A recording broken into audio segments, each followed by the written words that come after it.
Hello, everybody, and welcome to another exciting episode of Bloody Good Horror. My name's Eric. I'll be your host for this evening, where we will be reviewing In the Tall Grass. This is one of them Netflix horror movies we're going to be talking about.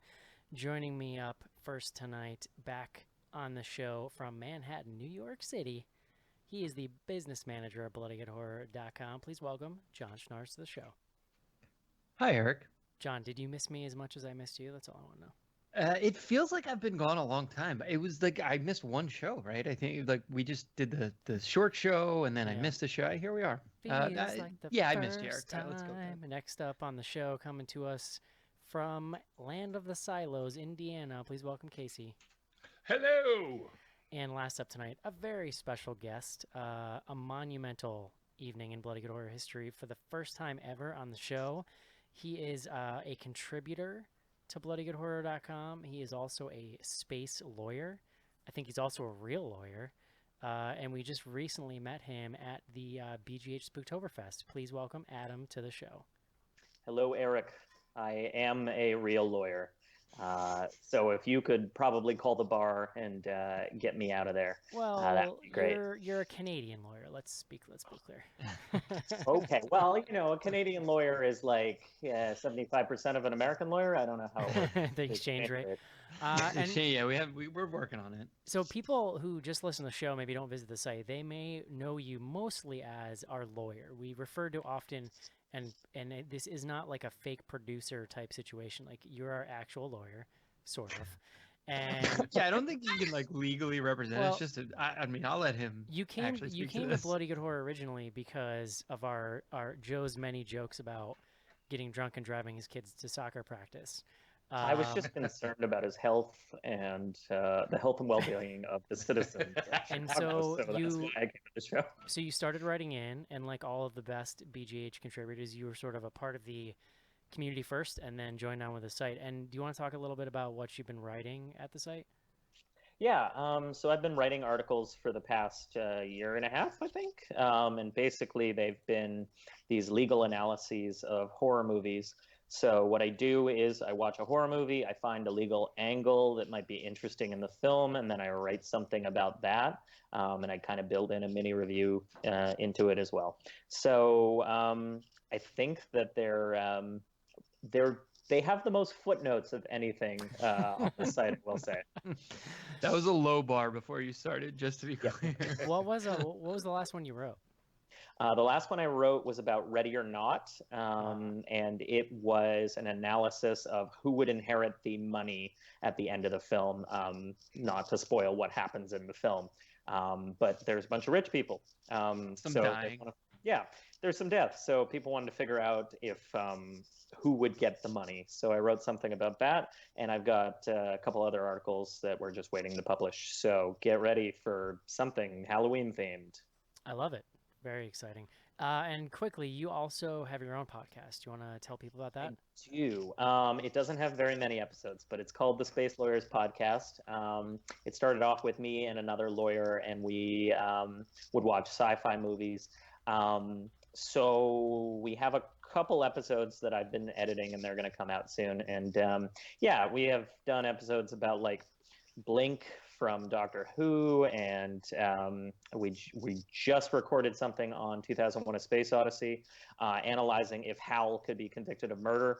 Now he is a robot, so that's going to be difficult. Huh. Well, But it I mean, was an interesting. someday we're gonna have to figure out robot murder laws, right? I mean, it doesn't. Yeah. Have you seen those Boston Dynamics videos? It's not that far off. I've seen iRobot. I know was- what's going to happen. Oh, I wanted to make an iRobot joke. Damn it. Sorry. Literally, Well they just started selling the little dog ones.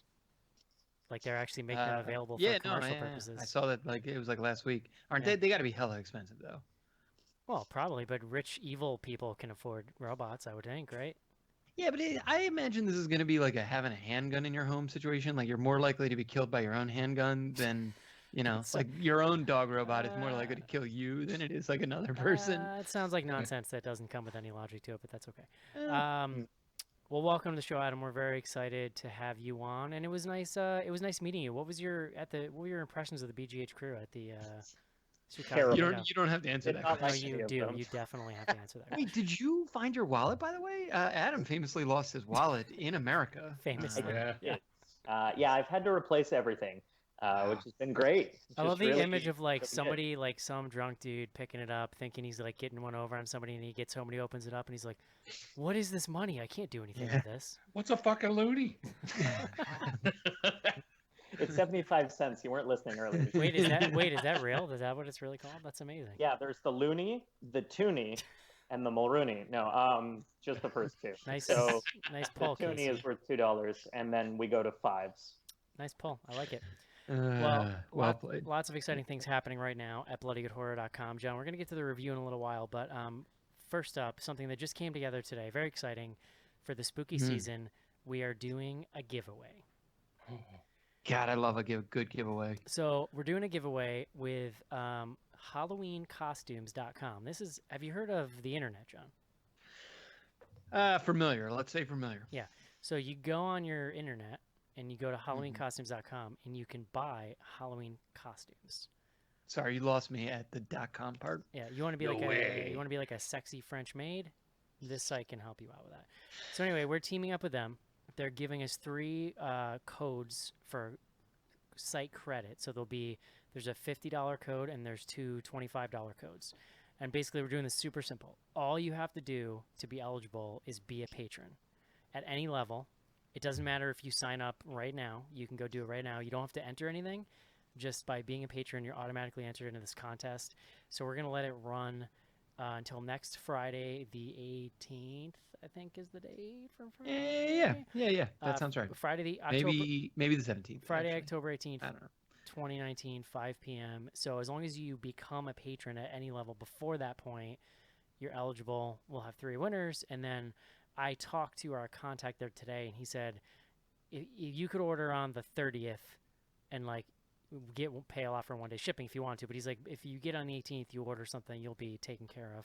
Because I was worried, like I don't know what kind of rush HalloweenCostumes.com gets at the end of the month. You know what I'm saying, John? So I wanted to make sure. I wanted to make sure if we ran the contest for like a little over a week that we wouldn't be like people wouldn't have the chance to use it. So I think you're good. This is my point. Very exciting. And also, when you're there, they have a new line, John, of ugly Halloween sweaters.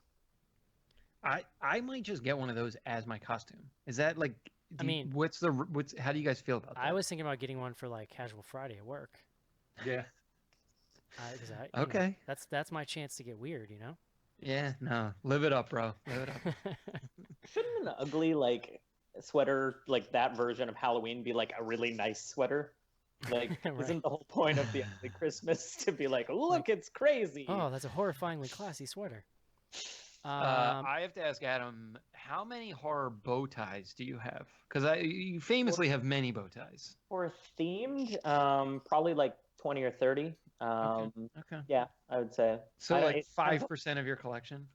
Yeah, I mean, probably less than that. Yeah, no, I'm not sure. I'm not sure of what the percentage is. I will get that to you, and Okay, good. that'll be an addendum for next week. Thank you. Appreciate it. So if you want to enter patreon.com/bloodygoodhorror, the other stuff that gets you is right now we are live streaming the show to YouTube. You can see what Schnars looks like in a t-shirt, which I think is you probably want to find out.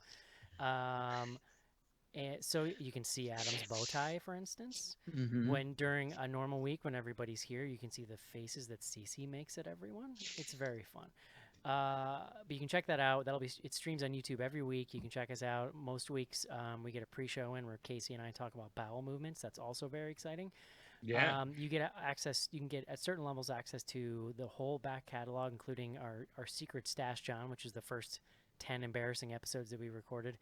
And, of course, access to our Slack community, which is growing by the day.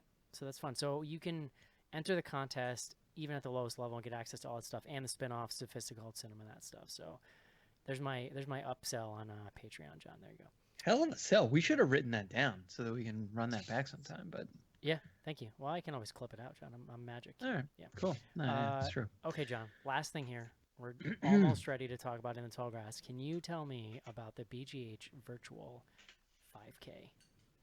Yes, the second annual Bloody Good Horror virtual 5K is coming.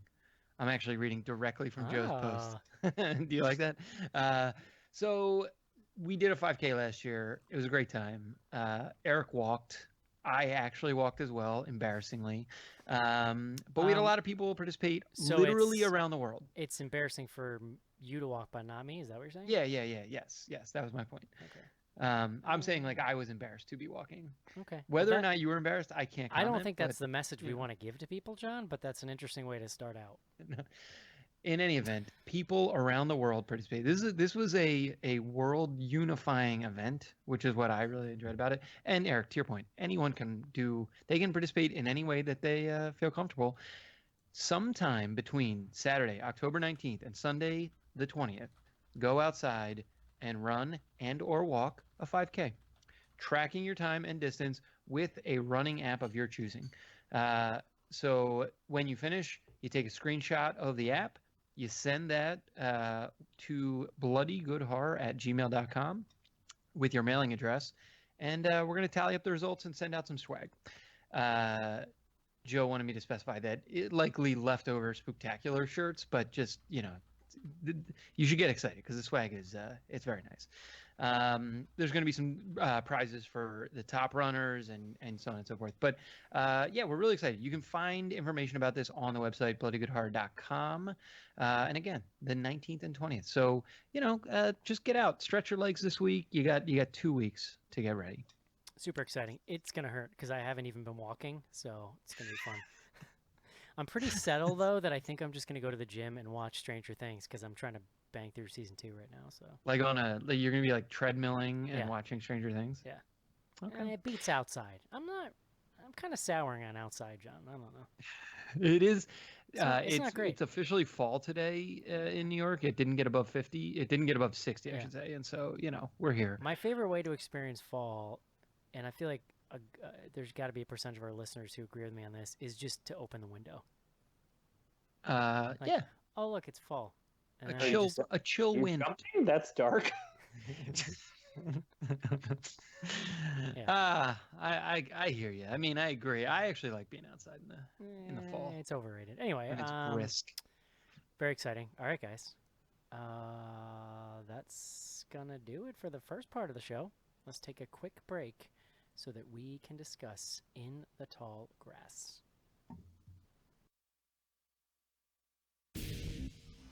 This is it, Jennifer. Your big breaking TV. From the prime time, bitch. Main feature. And we're back. John Schnars. Such language. John Schnars, you've already used the word famously twice tonight, which is interesting for a person who claims to know a lot of words. Wow. I've had a beer and a half, so I'm letting it rip a little bit tonight, Eric. Okay, interesting. I like it. I like your style, buddy. Yeah. Anything going on Duke news? I don't really have a lot for your intro here today. Not really. Is football season. The team's looking so Don't care about that. You know what's interesting though? We got Adam on the show here tonight, and I feel like with some revelations about his prime minister lately, like, do we know where he went to college? Did he go to Duke? the prime minister or Yeah. Adam? Go to Duke. No. No, he didn't. No, I mean the prime minister. I'm trying to remember off the top of my head, so this is embarrassing. Seems I like should his yearbook photos would blend right in. Is what I'm trying to say. Oh, Jesus Christ! Come on. Really, nobody was picking that up where I was going with that one. Jeez, I mean, I knew where you were going. Joe I would have was gotten it. All right. just ignoring you mostly, but All right, John. You went to Duke. They taught you very, very expensive words. The best Mhm. words. The best words.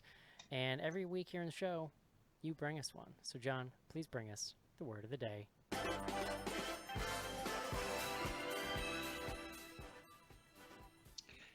Eric, you want to know why Adam is my favorite member of the Bloody Good Horror community, even after just one show? I'm going to guess because he did your job for you this week. Yeah, he sent me several excellent word suggestions. I did nothing. Of this. Lawyers, it turns out, know a lot of good words. It's important to know a lawyer. Adam, I already knew beforehand because John wasn't asking for a word 5 minutes before the show.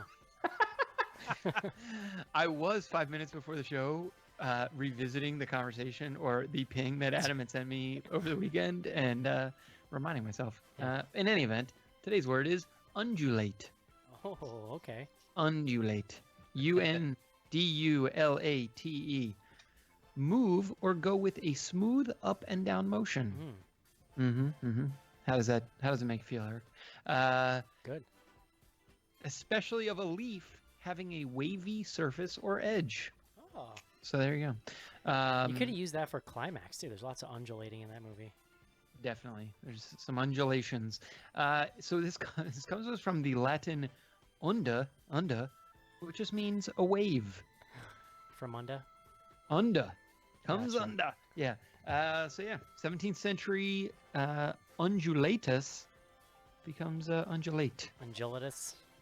Love it. Sure. Thanks, John. I mean, Adam. Thank you. Well, It's great to have you, Adam. John Welcome aboard. Schnars. John Schnars, what's this movie about? I'm going to actually confess, I didn't realize this was directed by the director of one of my all-time favorite early 2000s horror films, Cube. Yeah. Let's talk. I mean, we'll cover the movie in a second. Vincenzo Natali. I spent some time on his Wikipedia page today, or his IMDb, I should say. Super interesting, right? So his career starts in mostly art department. He has a real murderer's row of different stuff he was working on. His last job in the art department, storyboard artist, Ginger Snaps, 2000. It's Pretty cool. interesting, actually, that so yeah, now that you mention it, both Cube and Ginger Snaps were Canadian movies, I'm pretty sure. Yeah, so I was curious where he was born because I had the same thought. He is actually born in Michigan, in Detroit. So pretty close. Very close. Yeah. I mean, but so Eric, you were referring to 1997's Cube. Oh, was that 97? Which was his, wow, okay. yeah, it's his first directorial feature. He did the other big movies that folks may or may not have seen. Splice, 2009. He did a segment on ABCs of Death 2. Did not get the call for ABCs of Death 1. No, ABCs of Death. For some reason, I thought he was in a VHS movie, but I guess not. He was not in a VHS. He did a segment on Paris Je t'aime, which I find somewhat amusing. Basically, since Splice, he did a movie called Haunter, which I have not seen. He has actually been really kind of making the rounds on TV. So he has directed episodes of Hannibal, Wayward Pines, Luke Cage, The Strain, American Gods, Lost in Space, and Westworld. Pretty interesting. And he is actually he's done some work on the Lock and Key TV series, which that's not out yet, is it? I think that's No, it got canceled before it got released. Oh, There's like interesting. 3 episodes in the can, I think. It's funny. He's still listed as director on episodes 9 and 10, so maybe he actually didn't do any of that work. I mean, really interesting director. He's done some interesting stuff. Obviously, those are. I mean, the TV shows are what they are. But yeah, so In the Tall Grass, this is from a Stephen King novella, which I've actually not read. Did he write the novella with his son too, with Joe Hill? That's like sort of, okay. Yep. It's where to start with this movie. It's a small film. It features I want to say 7 actors. We start with Becky and her brother Cal. They are driving cross country. They stop by the side of the road because Becky is pregnant and is experiencing some morning sickness. When they open the door, she throws up, and they hear a child's voice calling to them from inside this patch of tall grass. He's essentially lost. You hear his mom, I believe, also kind of calling to him, and they decide to run in and try to find him. This pulls the two of them, Becky and Cal, into this grass where very quickly we realize like nothing is sort of working by any sort of normal rules of reality. They're trapped in this tall grass now. Not only can they not escape, at first they can't really find Tobin. They don't really know what's going on. They get separated from each other, and even as they try to find each other, they realize their voices aren't helping them triangulate, because when they're speaking, they start speaking and then they stop, and then the voice is coming from a different direction. We come to see sort of that the time is moving in sort of I don't know, overlapping circles or ellipses almost. It's a flat circle. So you have a family of Patrick Wilson, the boy Tobin, and then the mom is Natalie. I don't know. I'm looking at the list of characters. The mom is not really that critical to the film. So you have the Patrick Wilson and his son. Then you have Becky and Cal, and following behind them, you have the father of Becky's child, Travis, who she had been leaving Travis and had been going across the country to sort of get away with her brother. But Travis comes after her. He sort of wants to rebuild this relationship, and he heads into this tall grass looking for her. There's just a bunch of wacky shit. Yeah, I mean, it's like fine. not Like, even really. it's confusing. They're stuck in the grass. They're trying to get out. Done. Yeah. I mean, Yeah. that's really the end of it. It's spooky. There's a rock that makes them evil. The grass is so magical. It's trying to convince me that this woman let Alabama Schnars knock her up back home. Yeah. The Alabama Schnars, I don't know if I should feel good or bad about it. If someone but- took you and put you in a Joe Dirt costume, you'd look exactly like the guy in this movie. I'm considering wearing a Joe Dirt costume for Halloween, so Husker do's, Husker don'ts. Anyway, hey Adam, welcome to the show, buddy. What'd you think? How do I start with this movie? I mean, it starts with a long pan in on some grass. So, not since The Happening have I been dazzled by a film and the excitement of grass.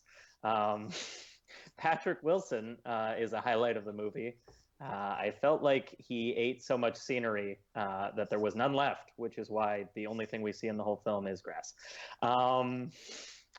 I mean, Patrick Wilson is really bringing it. I wanted him to yell like, "Outlander, we have your woman," because he definitely like grabs someone at one point. But yeah, I don't know. As a film, I didn't like it. I think there was clearly a problem in translating the novella to a full-length film. They had to add a bunch of characters because you needed more people to be injured. But as mentioned by Schnars, there was some time issues in the film that were necessary for characters to, continue to be around so that you could have things happen. So there was no stakes for the entire film. Which is a problem. I think it was interesting that Schnars mentioned that that Vincenzo's been doing a lot of things like Hannibal and other Netflix shows, because I felt like the whole thing looked too glossy, like it was a Netflix-like TV show. Yeah, like, the CG is also not great. No, it felt very like it should be a dirty, gross film because you're in the grass. And like there's a character that gets covered in mud at one point, and I'm like, that's the nicest looking, like clean mud I've ever seen on a person. Did they like that was hand-stitched mud. Yeah. And they're supposed to be in the grass for like days. Nobody has a sunburn. Nobody has any evidence that they've been there for more than 20 minutes, except maybe the boyfriend. And it was really interesting because in an interview, Vincenzo says that like they filmed in this grass that people would get lost in. And there were all these issues trying to film it. And he really does that thing where a director says like, well, they kind of experienced the horror of the real thing. They got cut by the grass. They got sunburned. And then you can't tell at all that any of that happened to any of the actors. They seem totally comfortable. Listen, if it's not the Texas Chainsaw Massacre, where Toby Hooper fed people pop brownies and gave Gunnar Hansen a real chainsaw, then I don't want to hear your bullshit method acting story, okay? Exorcist firing off a gun randomly on the set. Yeah. He drank nothing but Dr. Pepper. Look it up. It's a good story. Hey, Casey, what'd you think of this? It was okay. That's, I mean, Hey, John, what'd you think of this? no, for real though, this movie was, like I said, it's okay. It's too long. I can tell you that from the very top. I read the novella. It was back at the beginning of this year, so it is a little fuzzy, but I do remember enjoying the novella a lot more than this. And there's a really clear line of demarcation where they cross over from what Stephen King and Joe Hill wrote into what the director created for this movie, and it's pretty obvious and apparent to see. That said, I mean, you're watching people lost in a field full of tall grass, so there's only so much excitement you can get. This movie came in at like an hour and 40 minutes, I think, 40-ish, it needed to be an hour at most Well, like for this to be effective. 20 minutes. Yeah, 30 Come minutes. on. You know what this This would be would've great been- of? This would have been a great episode of the new Creep Show on Shudder. Yes, that's what I was just getting ready to say. This would be great episode for Creepshow, but some of this, in comparing it to the novella, from what I remember, into the movie kind of made some of the things that I wasn't completely clear on in the novella make a little more sense. There's some timey-wimey, loopy-whoopy stuff going on here that helps. This helps, I think, frame it a little bit better, even though it's not necessarily effective or like a solid plot point. But it does make things stand out a little better. But for one, like Patrick Wilson in this movie, I thought he was chewing scenery up, and I enjoyed that. And from what I remember of that character in the novella, I thought it was pretty fitting. So once you got into the weird stuff towards the end, grass people, things like that, I thought they were all cool. The cast otherwise was pretty much forgettable, but they're for being a bunch of people walking around in a field full of grass and being stuck, they did all right. That's the grass people are actually who I hung out with in high school. Fun story. God, I was waiting for the first grass reference. Boom. Nice. Yeah, this is interesting. It's funny. I didn't realize Just- going in. Come on, Eric. Come What? on. Just come go, Schnars. Whatever. Ah. I don't The No, grass well- people are actually legal in Canada. know. Same There here. you go. In Shut up, Adam. Massachusetts too. Yeah, we're all grass people all the time over here. I like it's. I will find myself in the role of defender of this movie to a certain extent. The thing I will say is that of the Netflix films that we've watched, this is the one I probably minded the least, or I found I had the least problems with. I can't remember. Adam's- Did you like Bird Box? Because I thought Bird Box was like significantly better than this, but I also think Bird Box has a way better cast. Well, it has they made Bird Box for like 50 times the dollars that they spent on this Yeah. movie. This movie is like infinitesimal budget, I mean, and that shows in the CGI. It's like 7 people literally on screen the entire movie. Yeah. Adam's point about the stakes and the way that the time loops so as someone who had never read the novel or novella, I didn't know what the hell I was really getting into other than what I'd seen in the trailer. This movie is sort of like a poor man's triangle. If anyone, I mean, that's like a deep BGH cut, but it's a movie I would highly recommend people to watch. Probably like 2009 or maybe like 2011. I don't know. It's been a long time. That's another movie that does a lot of the same stuff, at least with time and sort of being stuck in a time loop and yada yada with horrific results. It's just never clear what the rules of the game are in what's going on in the grass. There's a lot of stuff. So that actually that's on the negative side. The acting is fine. I think the script and sort of the underlying story is tough for them to work with. I actually am in the pro Patrick Wilson camp. When he becomes the bad guy in this movie, that's when the movie actually gets like interesting to me. He's fine as long as you just expect him to be goofy and not like good in the conventional sense of acting. That's what I'll say. The yeah, best, I mean- the best scene in the movie is when he kills his wife, and it's like super gruesome. And I was legit surprised. I legit was kind of slack jawed. Adam, you're making a face over there. Classic Schnars And- quote. No, but Fatality.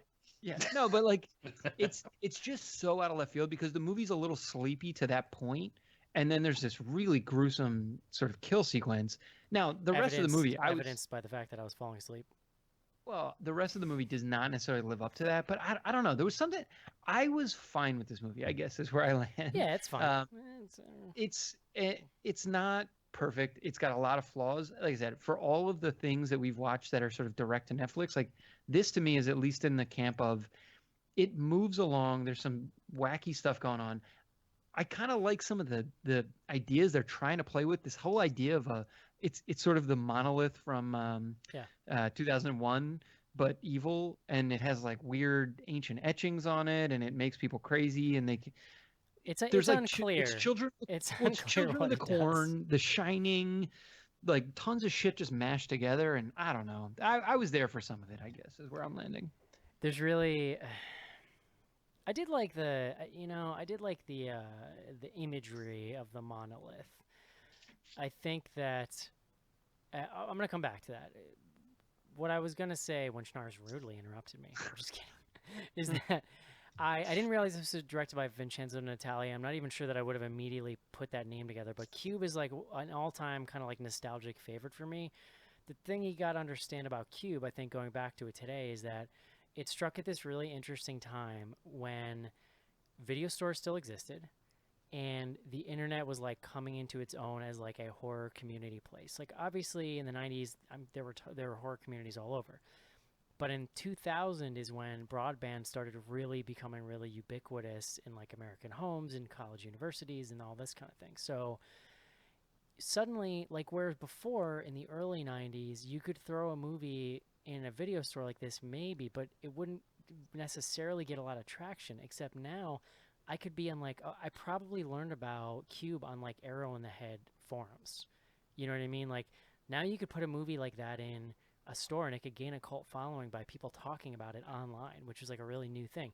That window where that could happen was like fairly brief because by the mid 2000s most video stores were already kind of going away.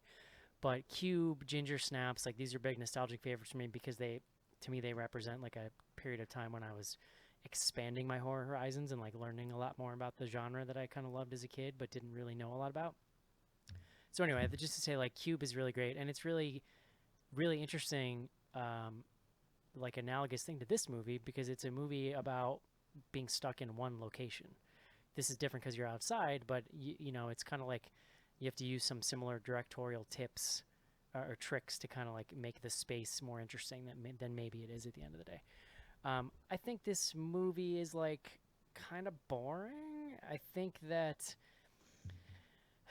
it's like I didn't know that there were extra characters added in, but it makes a lot of sense once I heard that. I think that to me, the biggest thing killing this thing is it's almost 2 hours long, and there's only two modes this movie has. It's green mode, where everything is green, and it's black mode, where everything is black as night. Like, literally, I had to turn all the lights off in the room I was in to see anything during those scenes. It was actually nuts.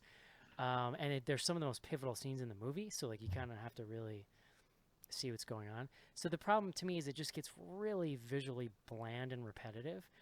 I think that it's a King thing, right? And so even though it's about this evil grass, it's really about the characters, or they try to make it that way. And that fails for me for a couple reasons. Number one, I think the acting in this movie sucks chunks. I think there's certainly a little kind of morbid glee to get out of Patrick Wilson's performance, but I think he's not good in this movie. I actually, this movie made me realize I don't think I like him as an actor.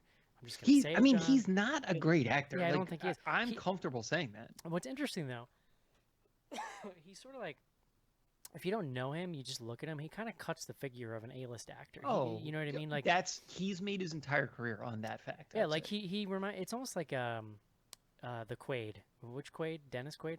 Like we were talking to him, like but in the sense that like Quaid had a period where like he's just kind of a good-looking white dude, and he had a run where he was in a bunch of A-list stuff, and then I think people were like, I don't think this guy's that good, you guys. Yeah.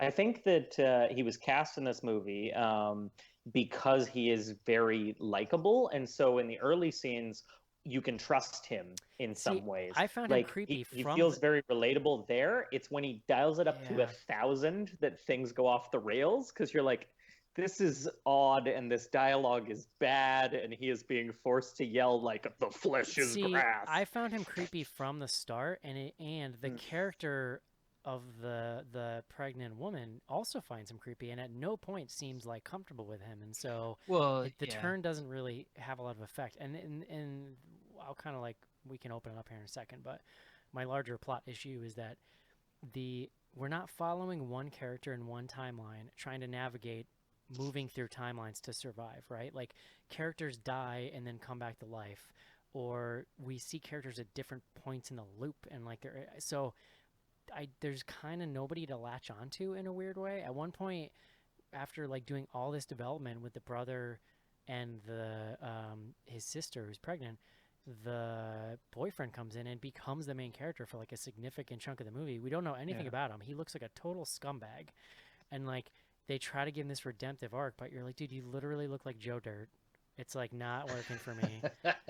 You were Um, the only one saying that to yourself, but that's dude, fine. Adam, I I- think he looks too pretty, actually. like a If you pretty see him Joe in Dirt. real life, he's very pretty. But like I don't know what to deal with like the whole white trash like affectation they gave his character. It's interesting, but so I He think drove a pickup truck. What else was it going to look like? I think the character stuff falls flat, and the other problem is, and I said like this to me felt like a problem of adaptation, but Adam was saying the book, the novella is similar, but like there's no nuanced character work in this movie. Like characters are just straight up saying their motivations. Like I wish I could remember what it was verbatim, but when they first get to the rock, it's like you could really easily, with almost no dialogue, convey that this rock has power. But Patrick, what's his name? Sorry, Patrick Wilson. Wilson. He touches it, and then you're like, oh, before he says anything, you're like, oh, okay, he's getting like some kind of like vibe from this, and then he's like, feel the rock. It has unmatched power and will make you feel cool. And then he's just like, no, please touch your hand to it. It's like there's no nuance in the way they're doing it, which is really wild. Just say no to rocks, kids. So Yeah. honestly, I found this Rock bad. I found this pretty forgettable and boring. I think that the image of the monolith and the way they shot that, with the exception of how dark it was, is probably the strongest thing to me in the movie. So look, I think your point about the cinematography and sort of the indulgence in visuals is a good, right. And I mean, I know you were kind of commenting on the color palette choices, but this movie does kind of allow itself to lounge into some overhead shots of grass moving, and which is cool, right? I mean, like, there's certainly a very like I love movies that feel like, or stories that feel like they were inspired by a person, like one of these dudes, either Joe Hill or Stephen King, or the two of them together, were like on a road trip somewhere and they stopped by this field, and they're like, shit, dude, that grass is real creepy, and then they wrote a story about it. You know what I mean? Like, Yeah. because there is a especially in modern society where it's impossible to get lost unless you try. There's something really freaky about, and like in a primal way, about getting lost, because it's not even corn, right? Well, It's not even sure. a cultivated thing. It's like, this is just wild earth that is really easy to get lost in. So I like Yeah, the idea. that stuff is, well, that's what I was actually going to make the point, that I was actually there for pretty much all of the cinematography. Like, if the movie was just, and I think Adam was kind of making this point, that it had a little bit of that Netflixy, a little glossiness to it. I was mostly okay with it. That said, like, it didn't translate to a point about the film, right? Like, Eric, what you just said about the grass and like the feeling you kind of have about the grass, you almost have to interpret that into the film, because Yeah. it's not landed as effectively as it could be. But that, I don't know, again, like, I still was kind of enjoying just the visual play of it. That, on the flip side, though, it is, I mean, look, it was almost noble of them to try to make a movie where people are just running around in this grass all the time, because either you or Adam made the point over email, like, it's constantly just someone framed by green, and then like there's no reverse spatial, shot. yeah. So like Yeah, if a similar movie that we did this year, The Wind, and similar in the sense that like the environment is a main character, and and like it's all about the sound design. But the thing about The Wind is, like, you're on wide open spaces, so you can be in the house and do up close scary stuff, but when you go outside, then you're drawing a contrast to how far away everything, right? There's that brilliant scene where the neighbor's house is lit up when she knows nobody's there, but it's like a mile away, but she can like see it in the distance, right? This movie, because of the nature of where it's set, it's hindered. Like, the widest open space until they kind of, there's a portion towards the end where they are out of the grass for a little while, but like before that, the only open space is where the rock is. And when I say open space, I mean like 10 feet. You know what I mean? And so like that's to me where it just gets like so visually, even like he's trying to do these little like artistic, I feel like every time the movie didn't know what to do next, it broke into like a 10-second little artistic flourish just for the sake of itself, but it didn't feel like it added anything. You know what I mean? Like, there wasn't anything particularly compelling about it. I didn't think. Well, the movie's not called In the Open Spaces. No, but I'm saying, like, look, they made a bold choice to set in the grass, and I just think it came Yeah. with limitations, is all. To bring it back to Eric's point about Cube, what I think is great about Cube is there is a lot of, that the politics of distrusting the people around you and being stuck in this area and trying to figure out what's going to happen next. And I felt like there was no scene where anybody interacted other than like yelling across at each other. So you didn't get to develop any of the characters. You got that Becky was pregnant and she's going to have the child by the end, even though I'm not going to spoil, but like it just seems odd. But I mean, there's so many dumb character things in this movie that really made me laugh. Like, so there's a scene early on you're talking about, like, where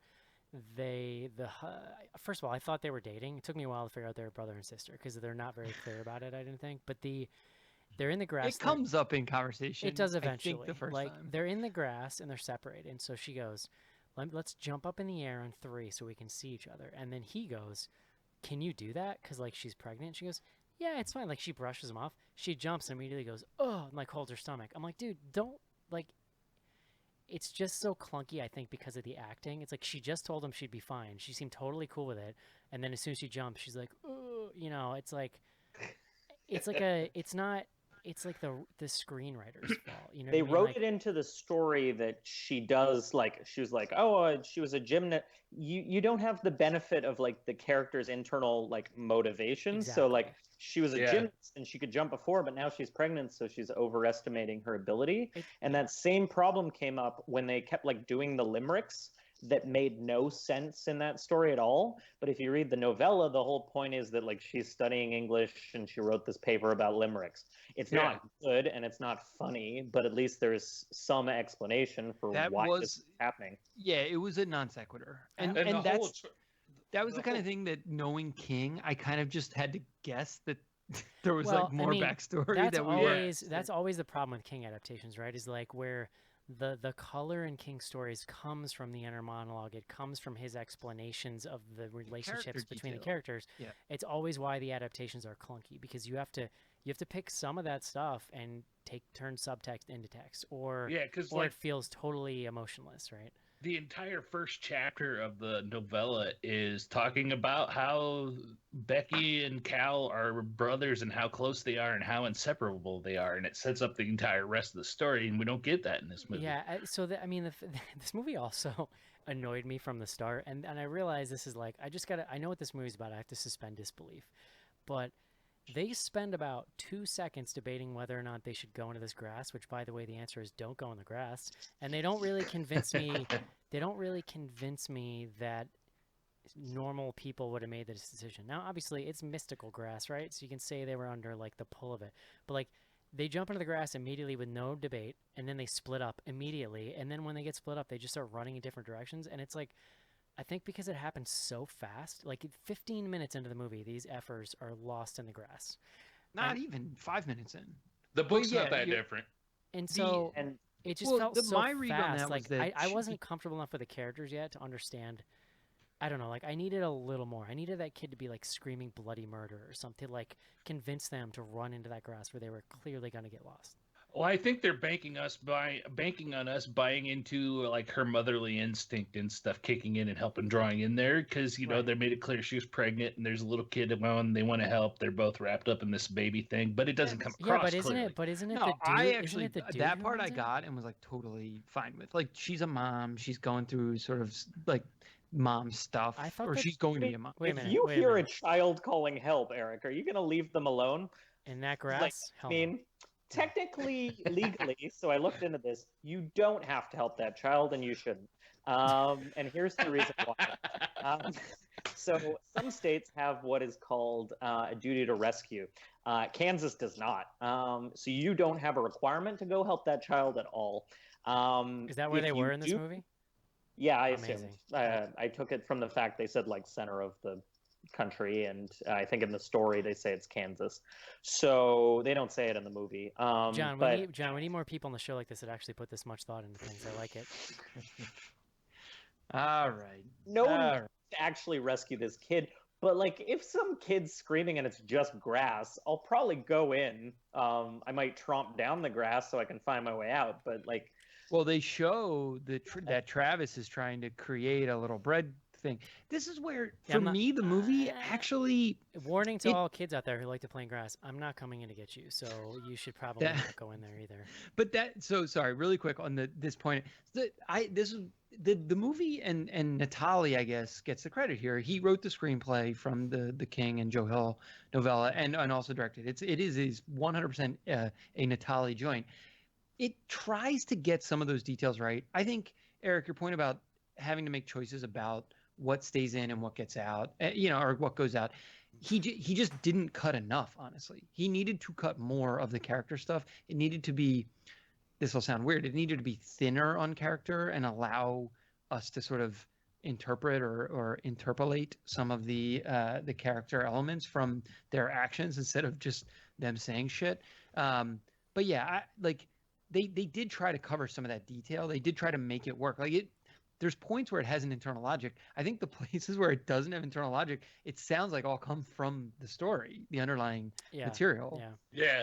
Well, and there's the big problem here too, and Adam and I chatted about it briefly on Slack last night. And this is spoiler territory if you're planning on reading the story or whatever. Throughout the story, Tobin the child is evil the entire story.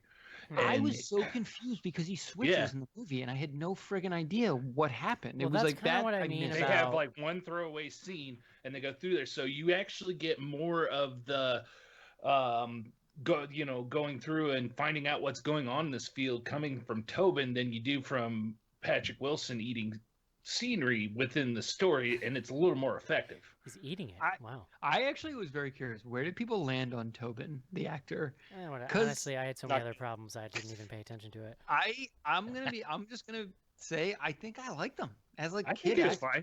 I thought he was pretty good. I mean, but it kind of speaks to my issue that like there's so many overlapping versions of the characters that it's like I don't know like what I even want to happen here. Like I kind of just want all these people to get lost in the corn and go away or the grass and never see them again because like I don't know who to latch onto. Even the characters you like, it's like they're it's all like too wishy-washy, right? Like I think I've heard a lot of comparisons between this and Triangle.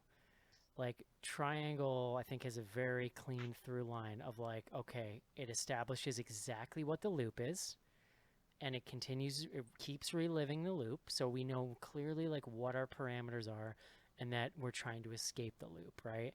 And also, it's just like I think visually a much more like stunning movie. But like the problem with this movie is that there doesn't seem to be any internal logic it's presenting us to the loops that are happening, and so you're just like, I'm like. I feel as lost as the people in this movie, John, as to like what the hell's happening. Maybe you got the message that he wanted you to get. You were lost, just like them. If the message was don't watch Read any this more of message. these direct to Netflix horror movies, then loud and clear, John. Oh Lord. Well, we got several more coming. I mean, I was The going to thing say is- you got to figure as many of these as Netflix is pumping out. Eventually, they're going to have a hit. I do Right? think. Well, I think I mean, Bird Box, is was a huge hit, Yeah. but it. But again, Yeah. like better director, better actors. Like there's I actually see a lot of potential in this story. I would almost love to see the same basic script with some like tweaks with a better director and better actors just to see what kind of a difference it would make. I think a lot of the dialogue has to get rewritten because it's just garbagey, but there's potential in this story is what I'm saying. I will say a lot of the dialogue is lifted directly out of the novella, but without context. That's not great. Yeah. It's not great. It's a bad idea. And I think it's really interesting to look at like King adaptations. When you think about my favorite ones are obviously, The Shining, where you take the idea and then you completely redo it with visual imagery that tells the story and less of the dialogue and internal thoughts of the, for example, the Danny character. So you do it completely differently. And when you have King readapt that into the Shining TV series, he misses that point and you end up with a way worse movie for that Yeah. reason. No, you're Yeah. totally right. And this is the problem is King is so big now and such like a presence that adapting the films, like the filmmaker is smaller in almost all aspects than he is. Kubrick is like the one counterexample, and it's why that movie works so well. I mean, some of the other movies work, but nothing quite to that level. So I don't know. It'll be interesting with Doctor Sleep coming. I guess we'll get another crack at it. But Did you see that new poster today? It wasn't Yeah. I actually. did not. It wasn't actually very good, but they kind of homaged the original like yellow shining poster a little bit. Yeah. Nice. I didn't like that they, like the thing. I don't know. They then just stick like a production still of Ewan McGregor in the background, which kind of made it shitty. But I like the thought. Well, you win some, you lose some, Yeah, Eric. exactly. May I give a quick fact about where they filmed this movie? Oh, It's please filmed do. in Canada, so I've got the hot goss. It was filmed in Elmira, Ontario, and Perth. Now, you might be wondering, what exciting things could I do in Perth, Ontario? Well, you can go to the Mammoth Cheese, which is a 22,000-pound cheese. Oh, that sounds That's great. all. I'm down. There's nothing else there. That's Perth. Now, more importantly, can I abandon a child in a grass field there? Not your child, but Someone anyone else's. else's. Because I don't Totally. care. I mean, listen. Obviously, I would get my own child out of a grass field, but no one else's. Just so you know. Okay. You can't abandon a child. You can not go in and get the I child. can But if you pretend- take someone else's child and put it in the grass Right. field, I can we're gonna have a pretend problem. that I didn't hear them though. Okay. I didn't hear anything. Just don't release this. The radio is on very My loud. hearing is bad. I've been doing a podcast for a long time. I listen to these headphones really loudly, so there's 12 years of video evidence of that. So I can't wait to go past the bar in Massachusetts so I can go defend you. this is great. I love having a lawyer and staff. It's very nice. All right, guys. I think that's all I have to say in this movie. It's green. It's green and it's There's black. really not a whole lot Alternating. more to say. Yep. Would you recommend it, John? I'm gonna go no. Adam Space Lawyer. I would definitely not. I think there are better movies to watch during the spooky season. Casey. I think I'm gonna go no. Yeah, I agree. I say no. Is that 4 no's? I think it is. I would say I'm like a half no. I'm like a maybe. So Yeah. it's like a 0.5. All right, 4 no's from the Bloody Good Horror Crew. Wow, All right. guys, that's I literally can't remember the last. It was probably a Rob Zombie movie last time we all said no on something. Speaking of coming Just up, watch that scene of Patrick Wilson crushing someone's head. So sweet. Vincenzo, come on. Vincenzo. Okay, guys, that's gonna do Love it that. for this movie. Let's take a quick break and do some fan mail. You know, a lot of people write me and say, hey, Joe Bob Briggs, just what is monster vision? You don't need no special glasses or an insect's head, just a healthy love for slime and disrespect for the dead. We'll talk about some movies by the old double wide, and when you get that creepy feeling creeping up inside, well then you got monster vision, it's a heck of a fright. We're tearing the heart out of Saturday night. These Monster Vision movies serve a primitive drive, 'cause watching people die can make you feel so alive. So throw away your clicker now, the flicks have begun, 'cause there's nothing you can do while fully dressed that's as fun as watching TNT beneath the bug zapper light. We're tearing the heart out of Saturday night. Tearing the heart out of Saturday night.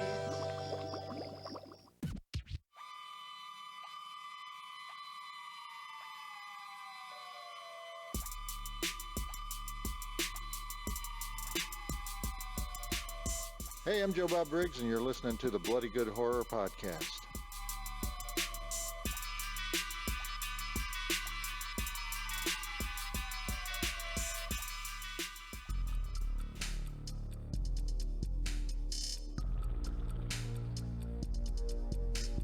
Send feedback to info@bloodygoodhorror.com or on Twitter using hashtag AskBGH. Join Patreon to get back episodes and much more. Patreon.com/bloodygoodhorror.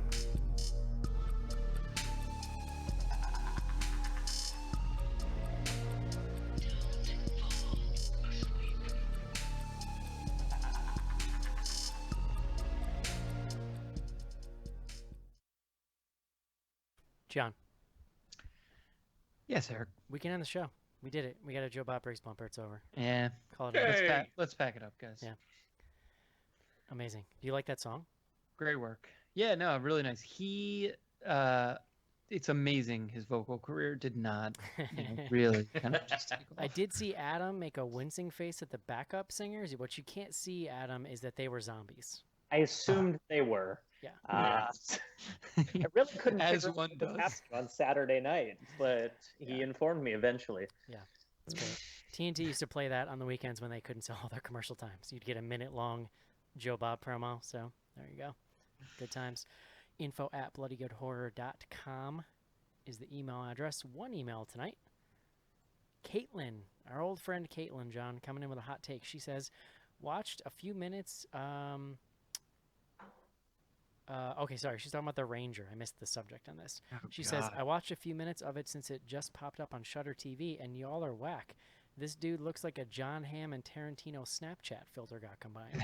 So, I like this take. I will say I'm retaining my original thought of Dime Store Rob Riggle, Yeah, yeah. but You know, I kind of can see the Tarantino thing, like a little, I don't know where she's getting John Hamm from, because that Are man those is a... available on? it's I think it's the head shape is what she's sort of referring to. That would be my guess.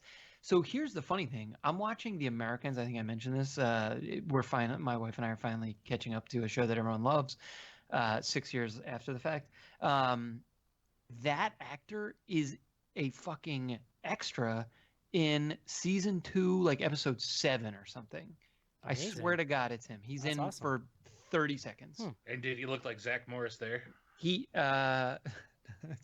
like a yeah, He doesn't like one look that's like Zach been Morris. ridden hard and put away wet. Maybe I don't know, but What I um, like about the dude, I don't have his name in front of me because I didn't look it up because I'm not Adam. I don't do research, but he's like very much embraced. Like, hey, he's in a horror movie. He's doing conventions, but when he goes, he's just like hanging out. He's meeting people, and he's like, John, there's the circuit of like horror con attendees that like, this is old hat, and like, I'm here, give me my money, here's my Yeah. like this dude is, I think it's newfound for him, and he's very excited about it, and he's think having a that's- good time with it. I think Nouveau that's riche. I think that's cool, and I very appreciate it. No, He'd still have more of a claim to make a living out of it than Ari Lehman is the first Jason. that guy, I bet he's a good hang. That's what I'll say. He's got that band too. Yeah. He's got a band named First Jason, and like they play it basically at Oh, conventions. I was talking about Dime Store Rob Riggle. I was saying Oh. he would be a good hang. I Yeah. don't know about the Jason guy. His band is called Power Rangers. Go Oh, yeah, Power Jesus Christ. Rangers! Did you guys get that in Canada, Adam?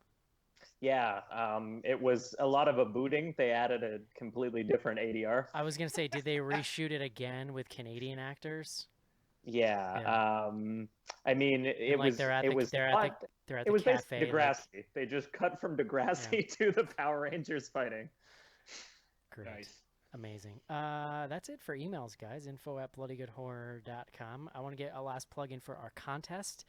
If you want to win some credit to that website, HalloweenCostumes.com, all you I do was gonna say, is it's like the easiest I know, name I to know. remember of all time. I'm addled. Join Patreon, patreon.com/bloodygoodhorror before next Friday the 18th, and you are entered, and you can get yourself some stuff there. They got all kinds of things, John. Accessories. I'm definitely checking it out as soon as we finish recording because I have not bought any of my costume or my children's costumes, It's a great which website. is a bigger issue. Yeah. So Yeah. I have to work on Halloween always, so I haven't dressed up for Halloween in like years. Also, I'm a party pooper, so we All need I that. could say is I went out to HalloweenCostumes.com and they have a plus size Sasquatch costume, and I'm a little verklempt. who's I've been looking Sasquatch? for that for years. Can you do me a favor? Get that costume, and like just walk through your neighborhood, and then just look over your shoulder at people, and just like do that gait with the arms, swinging like. Don't That actually- is the plan. My wife's been trying to make this happen for me for like 10 years. Eat some Slim Jims while you're doing it, and Yeah. get sponsored. John, all I'm saying is if BG Horror would order it for me, I'd wear it on air. All right, we can take this off air. That sounds fun. Very nice. Yeah. What do we got on Twitter? Who's got Twitter tonight? I got Twitters for us tonight. We're on Twitter. You can follow us at BG Horror if you're not already. We've got 2 of those hashtag thingies out there that we're currently using. The first one is the BGH Classics hashtag. If you're going through the back catalog, if you're one of those patrons out there who have access to the back catalog, find something funny, share it with us. We've got one this week from at That Baseball Joe. I like blimps. I'd watch a movie about blimps, says at Joe BGH. And Eric follows up with, yeah, they should bring them back. That Hindenburg wasn't that bad. Yep, we read that That last was an week also. What's that? We hit that one last week. Also, we're doing away with BGH Classic. So I did Yeah, really appreciate that pitch, though, Casey. I was very excited. Well, it was only 5 days ago, so I didn't think we'd read it. Didn't we read it? Oh, maybe I just retweeted it. Yeah, that was on episode 311, VHS Viral. So I actually counted the days on the calendar before I read it, Eric. All right. So I think I just got excited because I liked it and I retweeted it. It was a pretty good one. Our other hashtag out there is Ask BGH. You have life questions, marriage questions, movie questions, just any question in general. Slap hashtag Ask BGH on it, and we'll get you an answer. First one comes up from Barry Elmstrand, who is that team of assholes from our recent Chicago trivia contest. The winner. I thought that was his Twitter handle. I was confused for a second there.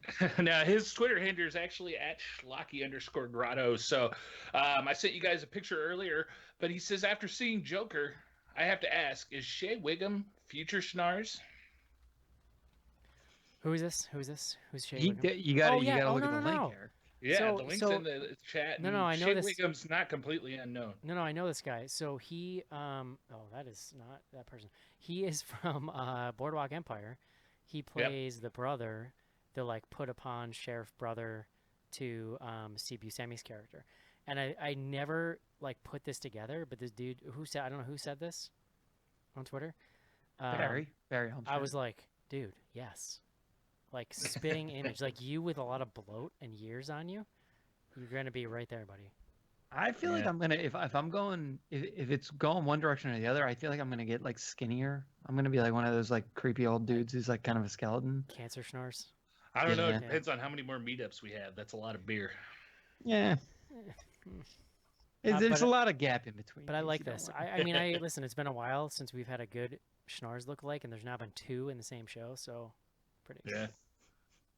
The next one comes from our own Andrew, Wine Movie Nerd. Would you rather be in the tall grass from this movie, or the tall grass with all of the velociraptors from Jurassic Park: The Lost World?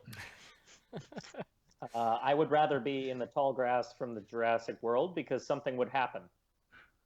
Oh. It's true. They could at least put not you bad. out of your misery. Yeah, some dumbass kid. Oh, The Lost World. Sorry, I thought we were talking about the last Jurassic World or whatever it was.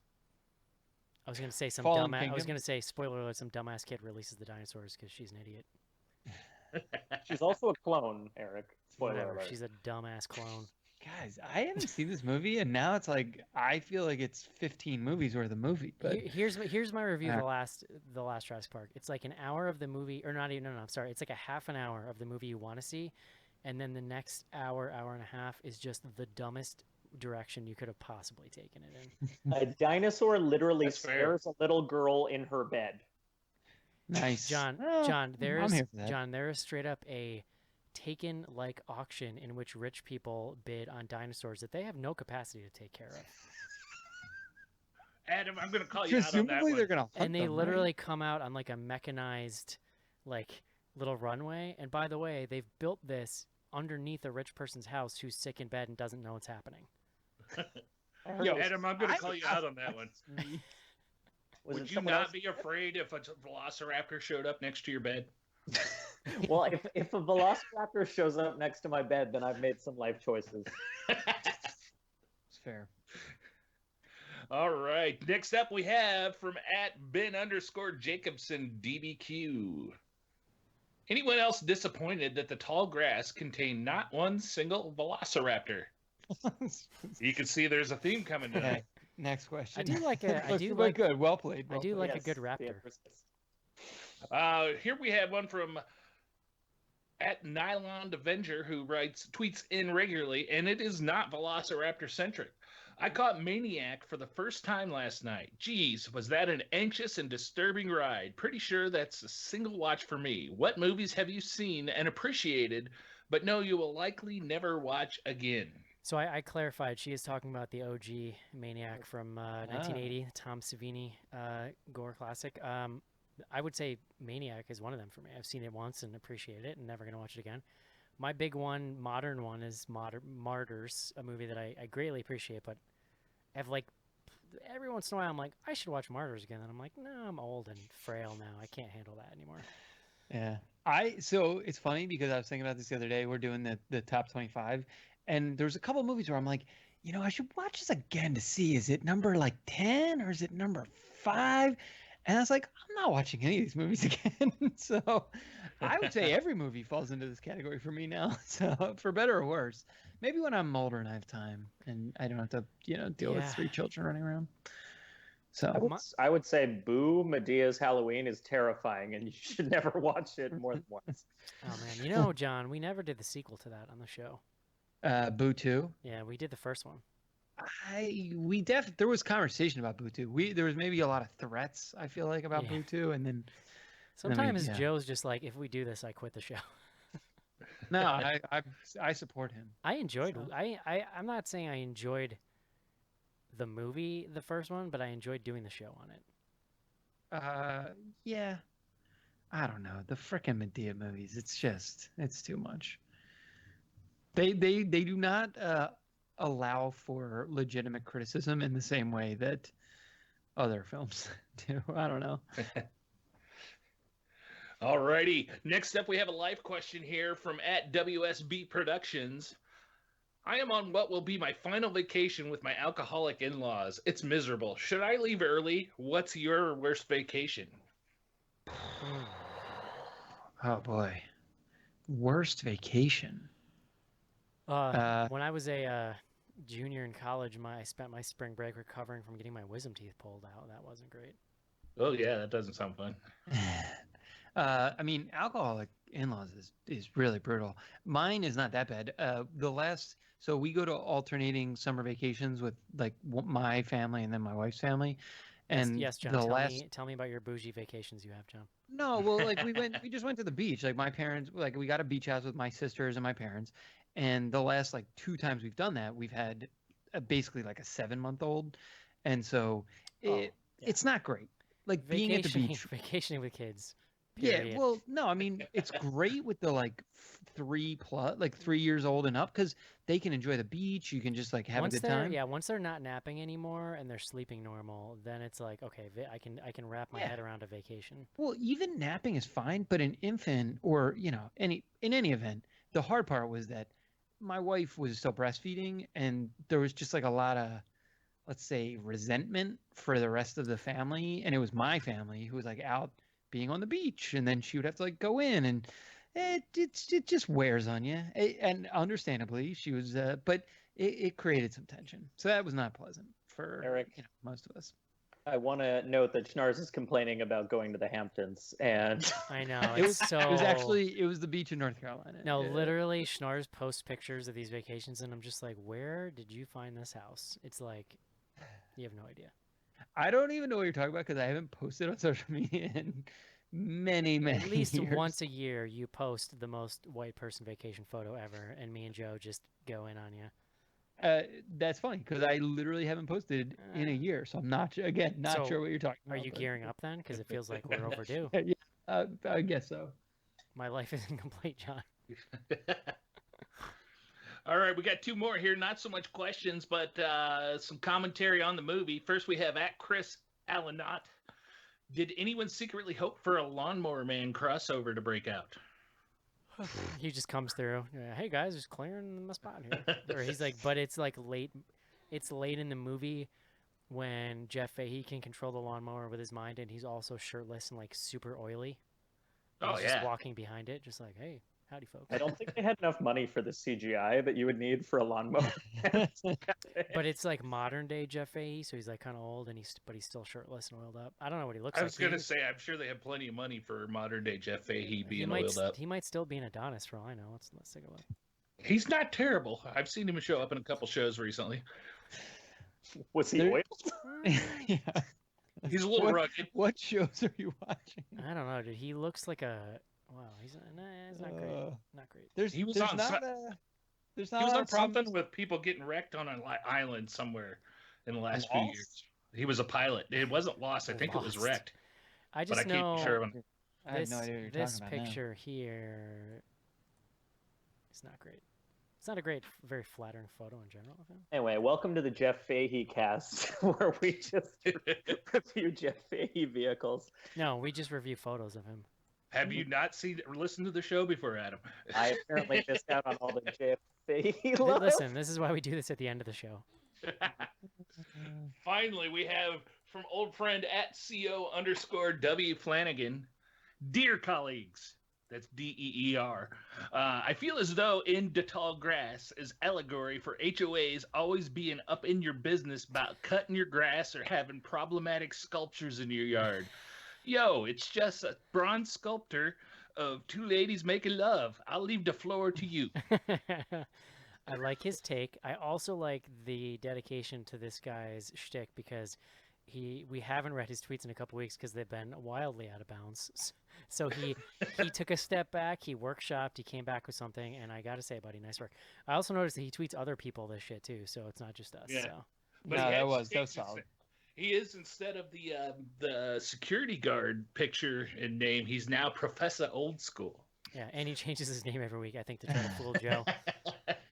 Wait, I had to ask, in the story, is there any mention of the church, or was that only in the movie? No, the church is there. The bowling alley is not. Yeah, Okay. the bowling alley is, but they don't do anything at it. The church is just kind of there in passing, and in one scene, the Cal character, who wasn't really in this movie, but was mentioned in the story, he says, "Oh, the fact it's the Church of the Black Rock of the Redeemer." He's like, "Oh, I get it now." Once he sees the Black Rock, so Yeah. that's the only mention. Gotcha. Interesting. Is that it, Casey? That is it. All right, guys, we are on Twitter at BG Horror. If you want to hit us up, we are going to retire the BGH Classics only because we feel like we've gotten them all, John, at this point, but from the diligent work of our very dedicated fans. But you can always hit us up with questions on Ask BGH about anything. Life questions, if you will. HOA questions. I have lots of thoughts. Yes. Other things going on. Next week, we're going to be reviewing One Cut of the Dead, which is on Shudder. It is. Yeah. Also, this is exciting, John. On Shudder right now, the new 2019 Ghoul Log. Do you remember this last year? They put up a 24-hour stream of just jack-o'-lantern. No. It was like a jack-o'-lantern. We definitely talked about this multiple times in the show, John. So Yeah, just I so do you know. remember talking Alright. about But it. it's like it was in an alleyway and it had like some spooky atmospherics behind it, and you could just put it on the way you would put on like the Yule log during Christmas. Mhm. This is great though. This year's is directed by Larry Fessenden. Ah. Like they had him come in and curate his whole thing, so it's a little like office setting with all this like cool like little Easter eggy stuff around, and supposedly it holds some secrets, John. So I'm pretty excited. I can't wait. Yeah. I'll have to give it a look. So yeah, we're gonna do One Cut of the Dead next week. That is a zombie movie. Other things, make sure if you want to enter into this contest, HalloweenCostumes.com. All you have to do is become a patron at any level between now and next Friday at 5 p.m. and you'll be eligible to win. We'll pick the winner. Just keep an eye on your email. And you can win some money towards the site, so you can order some cool Halloween stuff for whatever creepy things you get up to this time of year. Oh yeah, and the BGH 5K. Go to bloodygoodhorror.com. All the information is there. It's a virtual thing, so you just do your run. You take a picture of however you're recording your run, send it in, and get some stuff in return. And it's always a fun community event. So hope you enjoy. I'm looking forward to it. Adam, good luck with your elections over there. Thank you for joining us tonight. Ooh, had to remind me. Yeah. Wait, when are they? Is it like really? Is it this week? It's all October 21st, it's all Ah, very right after the confusing. 5K. Yeah. I'm just There gonna we go. run across the. No, I won't run across the border. That would be a bad decision. Not this border. Maybe the other No, direction. no. Just Some run. other. Is there you know, another border? Just I run was to gonna say, the. unfortunately, that's the only one he's got. Just run. Just run into the Atlantic. Yeah, and run to the call it a day. Run to the Arctic. It's the only safe place from where you are. So, all right, guys, that's gonna do it. Hope you enjoyed our show discussing In the Tall Grass, and happy spooky season. We'll talk to you next week. See you. Adam. Bye. Bye bye.